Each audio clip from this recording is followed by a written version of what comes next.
కానీ మొదటి సినిమాకి ముందే డైరెక్టర్గా మీ ట్రయల్స్ దాదాపు అంతకు ముందే ఒక 7-8 ఏళ్ల నుంచి కూడా ట్రయల్స్ వేస్తూ వచ్చారు కదా. అవునండి, అవును. బట్ ఎందుకు సక్సెస్ కాలేదు సార్? Various reasons sir. ఇప్పుడు వంశీ అండ్ వర్మ ఆ స్క్రిప్ట్ అఫ్ కోర్స్ నేను కూడా ఒక పార్ట్ అందులో. అవునండి. బట్ అది నిజంగా కంపేర్ చేస్తే దీనికంటే మంచి స్క్రిప్ట్, మంచి ఇది. అవును. బట్ అది ఈ రోజుకి కూడా వెలుగు చూడలేదు. ఏంటి రీజన్? అంటే నేను ఇంకా 2 సినిమాల తర్వాత I got little diverted to other business and all. But చేయకూడదని ఏం కాదండి, చేయొచ్చు. బట్ డెఫినెట్గా కొద్దిగా అప్డేట్ చేయాలి సినిమా ఆ కథని, ఎందుకంటే అప్పటికి చాలా ఒరిజినల్ స్టోరీ. వేరియస్ రీజన్స్ అండి. మీకు అప్పుడు తెలిసే ఉంటుంది. అబౌట్ అనౌన్స్మెంట్ చేసిన తర్వాత కూడా అది 1 వీక్లో షూట్కి వెళ్తామనగా క్యాన్సిల్ అయిపోయింది. సో తర్వాత అది కాస్ట్లీ సబ్జెక్టు, ఇంకా కొద్దిగా బడ్జెట్లో సబ్జెక్ట్ చేయాలనే ఉద్దేశంతో నెక్స్ట్ ఇంకో సబ్జెక్ట్ చేస్తే అదే ప్రొడ్యూసర్తో మళ్ళీ చేసే అవకాశం వచ్చింది. So I felt very disappoint చాలాసార్లు అండి. అప్పుడు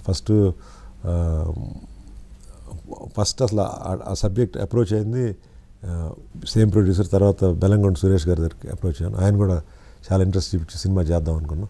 వేరియస్ రీజన్స్ అండి ఫాలో అవుట్ అవటానికి కారణం. నేను వెనక్కి తిరిగి ఆలోచిస్తే ఎగ్జాక్ట్గా ఐ కాంట్ బ్లేమ్ ఎనీబడి. అంటే బడ్జెట్ రీజన్స్, వర్క్ అవుద్దా లేదని కాన్ఫిడెన్స్ లేకపోవటం, ఏది ఎవరైతే ప్రొడ్యూసర్స్ ఉన్నారో, ఇన్వెస్టర్స్ ఉన్నారో ఆ రీజన్ తప్పితే వేరే ఏం లేదండి. సబ్జెక్ట్ నచ్చింది, కానీ ఈ బడ్జెట్కి అంటే ఏ బిజినెస్ అయినా కానీ ప్రాఫిట్ లాస్ వస్తుంది అనేది ఒక చిన్న టెన్షన్ ప్రతి ఒక్కరికి ఉంటుంది. సో అది కంప్లీట్ కాన్ఫిడెన్స్కి వెళ్ళలేదని అనిపించింది, అంతే, వేరే ఏం లేదు. ఇప్పటికీ చేయాలని ఉంటుంది ఆ సబ్జెక్ట్, కానీ ఇవాల్వ్ అయిపోయాం కదా, సో మెనీ థింగ్స్. అప్పటి నుంచి ఇప్పటికీ చాలా సినిమాలు వచ్చినాయి, చాలా కొత్త కొత్త కథలు వచ్చినాయి.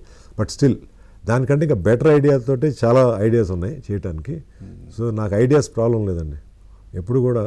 ఇప్పుడు సినిమా కథ చేయాలి అనుకుంటే ఇప్పుడు నాకు రైట్ పీపుల్తో కూర్చుంటే, అంటే interaction, I can make entire clear story in 1-2 hours.